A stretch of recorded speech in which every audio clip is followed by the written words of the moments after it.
साथियों, आज साधारण ब्याज का एक अलग टाइप का क्वेश्चन पढ़ने के लिए तैयार हो जाइए।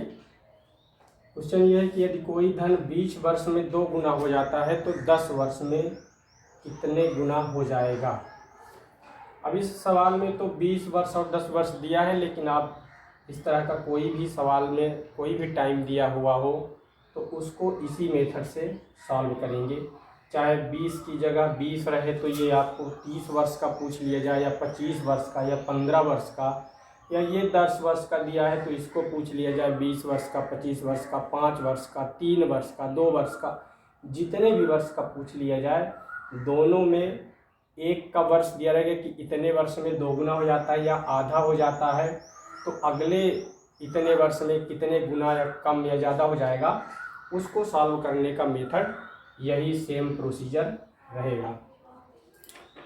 तो यहाँ पे जब इस तरह का कोई क्वेश्चन होगा, सवाल होगा, तो हमें मूलधन मालूम नहीं रहेगा। मूलधन यानी जो सबसे पहले पैसा स्टार्ट होता है, या किसी से बारो किया जाता है, या उधार लिया जाता है, या लोन लिया जाता है, तो वो पैसा मूलधन कहलाता है।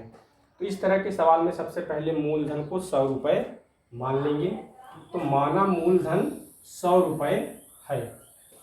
अब सवाल के हिसाब से कि 20 वर्ष में 2 गुना हो जाता है, तो मूलधन और जो ब्याज जुड़ता है उस पैसे को कहते हैं मिश्र धन।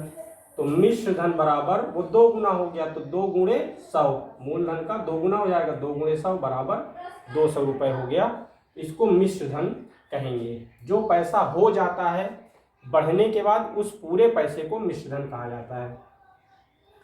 तो अब मिश्र धन आ गया और मूलधन आ गया, तो इन दोनों के जो डिफरेंस है वो ब्याज होती है। वही पैसा जो बढ़ता है वही ब्याज होता है।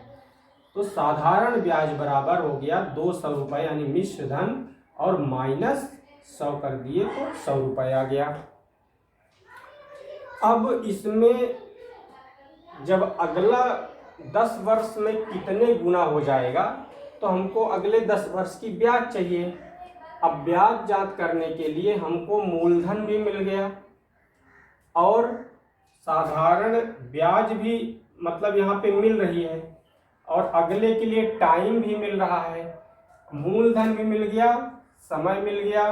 अब देखिए, जो साधारण ब्याज का सूत्र होता है, साधारण ब्याज बराबर होता है वो मूलधन गुणे दर गुणे समय बटा 100। तो जो अगले 10 वर्ष का हम ज्ञात करेंगे उसमें हमको समय भी मिल गया, अब मूलधन भी मिल गया, तो साधारण ब्याज ज्ञात करने के लिए हमको दर नहीं है।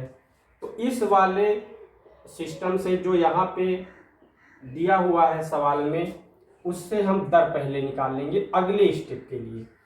तो अब यहीं से हम दर बराबर जब निकालेंगे तो ये दर बराबर हो जाएगा, दर इधर केवल दर बचना चाहिए, बाकी सभी चीज मूव करके इधर आएंगी।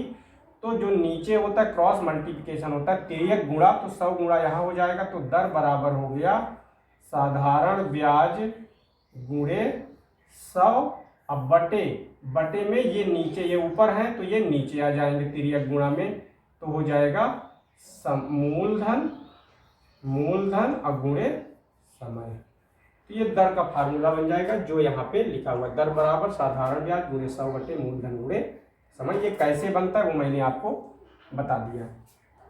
अब साधारण ब्याज 100 है, गुणे ये 100 हो ही गया, मूलधन भी 100 है, और गुणे 20 यानी समय जो यहाँ पे 20 साल दिया हुआ था उसको 100 कट गया, 100 में 20 का भाग दे देंगे, 20 पंचे 100, ये 5% आ गया। अब इस 5% को आगे साधारण ब्याज के सूत्र में रख देंगे। तो फिर से साधारण ब्याज बराबर हुआ मूलधन गुणे दर गुणे समय बटा 100। ये सूत्र यहाँ पे आ जाएगा, फार्मूला यहाँ पे आ जाएगा। अब इसमें मूलधन 100 दिया हुआ है, दर भी 5 आ गई, समय इस बार 10 वर्ष दिया हुआ है, और नीचे बटे 100 बटे 100 हो गया, 100 कट गया, और ये 10 5 जा 50, 10 बचे 50 रुपये हो गया। ये आई साधारण ब्याज। ये क्या आई? साधारण ब्याज। अब दूसरा मिश्र धन याद करेंगे, तो अब मूलधन था 100 रुपये और धन ब्याज आ गई 50 रुपये, तो ये बन गया 150 रुपये। यानी जो हमारा मूलधन 100 रुपये था वो 10 वर्ष बाद बन जाएगा 150 रुपये। तो 100 का 150 जो है वो 1.5 गुना हो गया, 1.5 टाइम, इसलिए मिश्र धन 1.5 गुना हो जाएगा। तो स्टूडेंट्स इस तरह के जो भी सवाल आएंगे, केवल आपको यहाँ डिजिट बदली हुई मिलेगी। जो यहाँ पे वर्ष 20 वर्ष और 10 वर्ष दिया हुआ है, इन दोनों में ही चेंजेस रहेंगे, लेकिन प्रोसीजर सेम रहेगी। आप मूल